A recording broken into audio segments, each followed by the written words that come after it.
So recently I was just kind of bored looking through my Nintendo Switch Online digital library, and I remembered that weird release that Nintendo did for the original Fire Emblem game where they translated the game in full for the first time ever, and for some reason decided to only have it available for a year.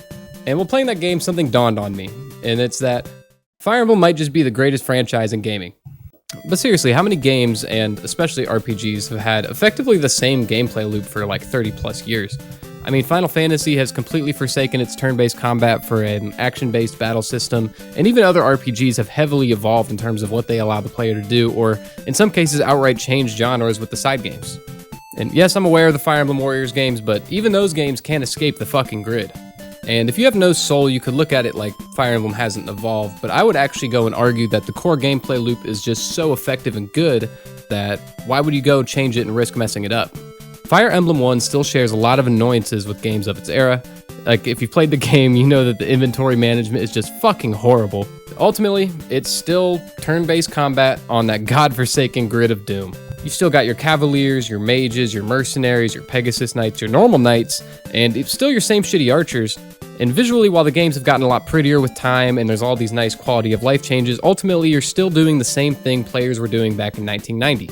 But Landon, if the series is just so good, then why isn't it breaking sales charts and just setting records everywhere? And to that I'd say that, well, it's a very niche type of game, and there's also another reason, but I'll get there when I get there. And before I get into it, yes, I'm aware I sound like shit. I was gonna film a couple days ago, woke up with a cold, and was like, oh, in a couple days, surely the cold will be gone. Nope. So you're gonna have to deal with that, and I'm sorry.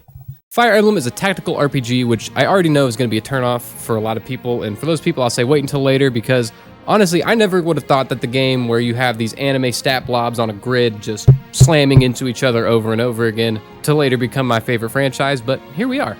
Well, I guess my second favorite franchise, because Pokemon has and forever will just have my heart. But yeah, essentially you have your probably blue-haired lord going on a high fantasy quest, so you got your lords, kings, dragons, magic, all of that cool shit going on. And you move your ever-expanding roster of characters across a grid-like chess/D&D battle map sort of thing in what the game calls phases. You have your player phase, where you're able to move all of your guys at once, and then the geniusly titled enemy phase, where the enemy has all of their units come at you. Normally the goal of each map will be something to seize the throne or castle, defend a certain point, or just outright kill all of the enemies. And each of your characters is individualized not just by their character and personalities, but also their class, what kind of weapons they can use, as well as their stats and growth rates. Growth rates are one of my favorite mechanics in a game, ever, by the way. What growth rates are the percent chance that a unit will gain a stat upon level up. So, for example, if you have a 50% strength growth, each level up you have a 50% chance to gain a point in the strength stat. Most of the time, these stats will end up at their expected value or around that point for the most part. However, for each playthrough, there's always a unit or two, or even just a couple stats on a unit that get either blessed to the highest heavens or screwed into hell. I still, and probably forever will, remember my first defense-blessed Ike, who was able to, with the Ragnell, sit there and just eat damage in the endgame of Path of Radiance. Growth rates alone just add a ton of replayability to the series, and even if you have a unit that gets screwed, it's never really the end of the world, because these games always hand you stat boosters that can help you correct what the growth rates fuck up. Growth rates allow you to add extra rememberability to each playthrough too, because you're most definitely going to have some unit that gets blessed, and then he turns into one of the MVPs of your squad. And then there's the elephant in the room. It's what the series is most known for and what I alluded to earlier, and it's permadeath. And I believe this mechanic is what scares people away from the series the most. It might cause you to have to replay a map that you just spent 45 minutes locking in on, and it just adds more punishment to a game that's already very punishing. And as an experienced player, it is still really frustrating to miss a 95% hit on a boss, or to just get hit by some dumb random 1% chance to crit. But ultimately, I would still argue that permadeath is not just a mechanic in these games, it is a feature. Before I dive into why permadeath is just so great, I want to dead the notion that you must or should restart a map for when a character dies. These games are made and balanced around the player making mistakes. For example, early in Fire Emblem 7, you get access to, I want to say, 4 or 5 different horseback units, which is more than enough for these games, by the way. But later on, they still give you access to more horseback units to patch up any holes your team might have by that point. So yeah, don't feel the need to waste your time replaying a map just because a mediocre or shitty unit died. The only reason I ever go back at this point in the series is either I really like the character for, well, their character, or they were just a really crucial part of the team I was building. As someone who used to get really mad at these games trying to preserve everybody, I find it's just so much more satisfying to just embrace what permadeath does well for your experience and not waste time engaging in playing maps over and over to save characters that really just aren't worth saving in the first place. Because honestly, these games don't really reward you for keeping characters alive anyways. So Landon, then, what are the benefits of permadeath? Well, for one, it immediately ups the intensity and investment you will have in any given combat situation. It makes you get extra attached to your army because each and every chapter there is a chance that they don't come back alive. And I'm not sitting here recommending that every new player goes and does a hardcore Iron Man challenge in one of these games where you don't reset and you just deal with the repercussions of your actions. But what I will recommend people do is a soft Iron Man run of these games where you reset, but only when you, the player, deems it necessary. So whether it be a core pillar of your army goes down to a stupid 1% crit, you're good to reset there. Or a character that you just really like and really want to see more of dies, reset there. Or it's a really hot character that you just can't deal with not seeing on your screen, reset. There's no shame in that. So again, don't feel the need to reset when a character just isn't worth saving. I can't drill it into people's heads enough, but I truly think permadeath is what scares people away from the series, and it's what makes it so fun to me. I read a tweet a few months back that was something along the lines of Fire Emblem enemy phase is like watching sports, and that right there just made it click for me as to why permadeath is such a good mechanic. Watching a character you absolutely love enter combat and seeing that 1% crit will just immediately grab your attention because A, this is life or death for this character, and then B, this might potentially set you back 30 to 45 minutes if that 1% hit. It is absolutely electric to watch. And it never feels artificial because these games are balanced around the fact that you're going to be put in these situations and you're not going to win these situations every single time. And the games won't cheat you out of anything either. There should always be enough tools at your disposal to handle the map in front of you, and you will always have enough information to make well-informed strategic decisions. And there are very few games that are able to give the player this feeling. Starting with other tactical and strategy RPGs, Advance Wars, which plays similarly to Fire Emblem, has nameless and faceless characters, and there's really no punishment for death beyond the star rating at the end of each stage. Like XCOM has permadeath, but I think that game is way more infuriating to play and control than Fire Emblem is. Like, the only game that really executes permadeath in the same fashion as Fire Emblem is Darkest Dungeon, and that game, if you've played it, is way more punishing than Fire Emblem could ever really be. Into the Breach is probably the game that plays the closest to Fire Emblem, but even that game is a roguelike and takes around an hour to do a run of. Fire Emblem is a 20 to 30 hour RPG, so the permanence of Fire Emblem is just so much more permanent. I want to use that to segue into another huge part of the series to me, and that's going to be its characters. And while yes, the stories here are good and sometimes even great, if you know me at all, story is not what is going to make me fall in love with a game, movie, or really anything at all, honestly. Characters, however, I absolutely love, and luckily for me, Fire Emblem game in and game out absolutely crushes it in terms of characters. Every game in the series, yes, every single one, has lovable characters and great designs, and oftentimes their character will play into how they perform in combat, which again loops back to why permadeath is just so good and strong. Those tall, beefy brute characters probably play like that on the battlefield with large strength and HP stats. Or those small, shrewd, but powerful mages probably play like that with low defense and high magic and speed stats. Or those characters with low confidence probably play like they shouldn't have confidence, but oftentimes those characters have super high growth rates and can turn into endgame monsters in this zero to hero sort of way. Or there are the archers, which honestly are pretty different personality-wise from game to game, but they are unified by the fact that they all suck. All of this adds back to permadeath being great, and as well just gives the game this really good relationship between character and gameplay that honestly just feels really unique to the series. I don't want to spend a ton of time on this because I really just don't think new players will be able to fully appreciate it, but there's just so much nuance within these character archetypes, as well as nuance within the so-called meta of these games. The series reliably features what the fans call Christmas Cavaliers, which are Cavaliers you get normally on Chapter 1 that are red and blue. And over time, the series has started to play with these concepts. For example, in Fire Emblem Fates, instead of them being Christmas Cavaliers, they're Christmas Ninjas. Or in the newest game, Fire Emblem Fates, they're now Christmas Mages. The series loves playing with and revisiting these old and loved character archetypes, and as a fan, it's just really fun to see how they do it each and every game. Each game has its own meta too. The most standout example to me is going to be in Fire Emblem 6, and for my Smash players, that is the game that Roy is from. In Fire Emblem, Myrmidons are a sword-wielding class focused on speed and just trying to hit the opponent multiple times and being dodgy to avoid, well, dying.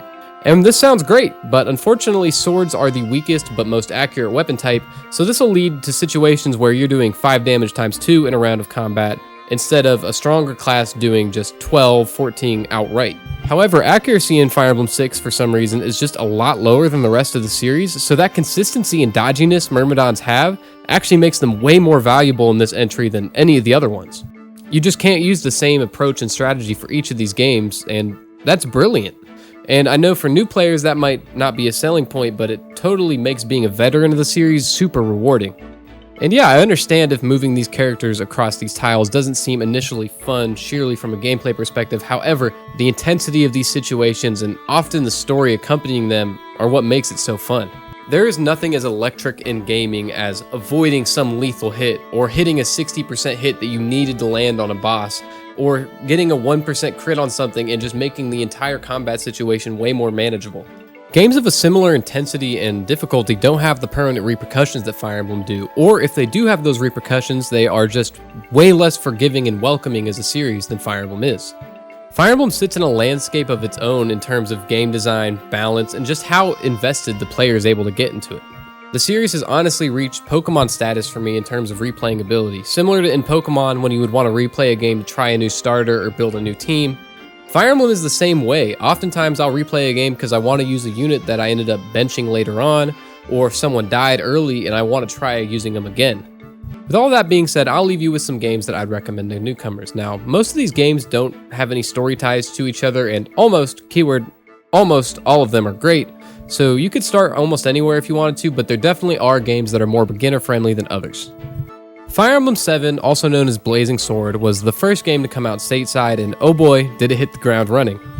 This is the game that most series veterans will recommend for newcomers to try because of its tutorial, and I would have to agree with them. First-time players will be tasked with completing Lin Mode, which is a 10-chapter tutorial before the main quest, which will essentially teach you not just the ropes to Fire Emblem 7, but the ropes to the entire series, really. And permadeath is still a thing in Lin Mode, however, it's kind of like a soft-launched permadeath, because if someone dies within Lin Mode, they will come back and be good to go for the main quest. So yeah, it's just a really, really good way to get your feet in the ground with the series. For my Smash players, this game primarily follows Eliwood, Roy's dad, and it's just a really damn good Fire Emblem game.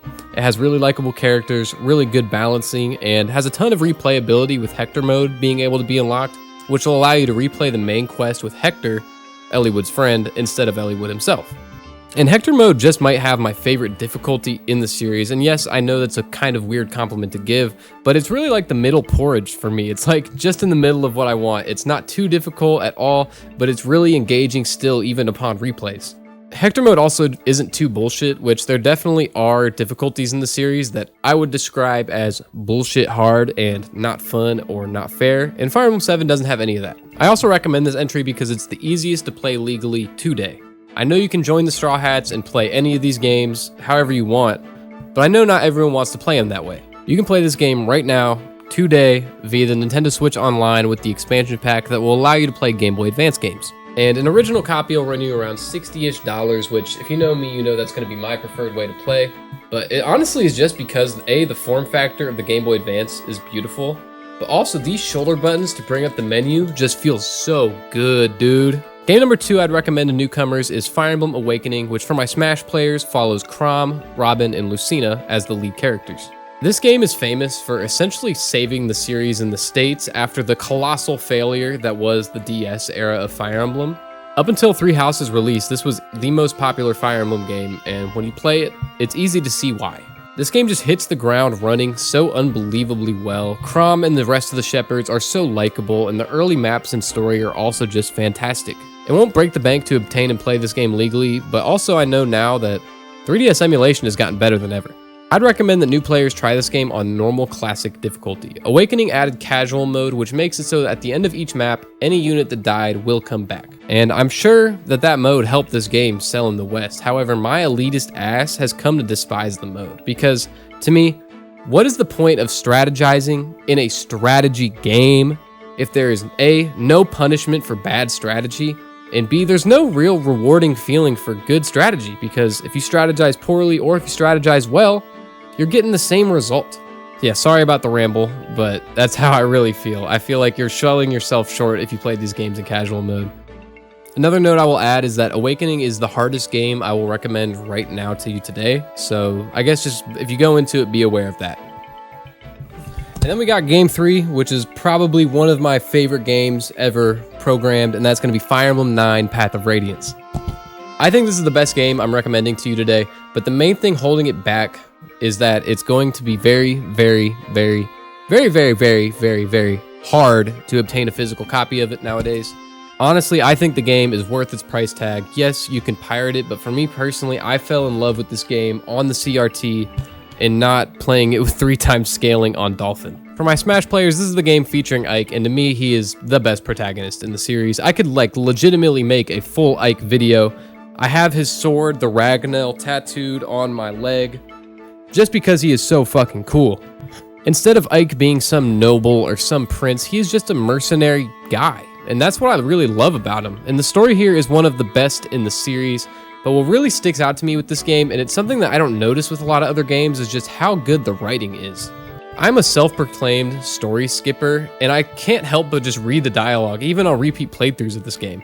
And in terms of gameplay, it is just a damn good Fire Emblem game. I think it's really beginner-friendly with one of the largest casts in the series to play around with. It also has a mechanic called bonus experience, which makes recovering from units' death way, way easier. It also might just be not only the easiest game I'm recommending you, but the easiest game in the series. Like, the hard mode in this game is not as hard as the normal mode in a lot of other games. So yeah, if you have unlimited money or are the Pirate King, go and play this game. It's the one I recommend the most. And bonus, it has a direct sequel, Radiant Dawn, which is just as great, and I would recommend it just as much. So yeah, I made this video because I wanted to yap about the series and what it just does so well, but I also have no one in my personal life that I'm able to really talk to about the series. I have friends that have played Three Houses, but for me personally, I'm just a little burnt out on that game. If this video motivates even a single person to try the series, I will consider it a huge, huge success. And if you're that person, please let me know in the comments because it will literally make my week. And to my in real life friends watching this, please try the series. I don't just yap about it because it's ass. I yap about it because it's great. Like, I literally own almost all of the series physically, even bootleg copies of the Japanese only ones. Like, please just play it with me. I will sit next to you and talk you through it, and we'll have a great ass time. I just want to play Fire Emblem and to have people try the series. And to any series veterans, please, if you want to talk about the series or anything I covered today, I would love to chat it up in the comments with y'all. Or if you got a friend that you want to have try the series, send them this video, because that would be sweet. Thank you for watching my video. If you made it this far, you know I love you. Peace, and go Steelers! We're getting the win on Sunday.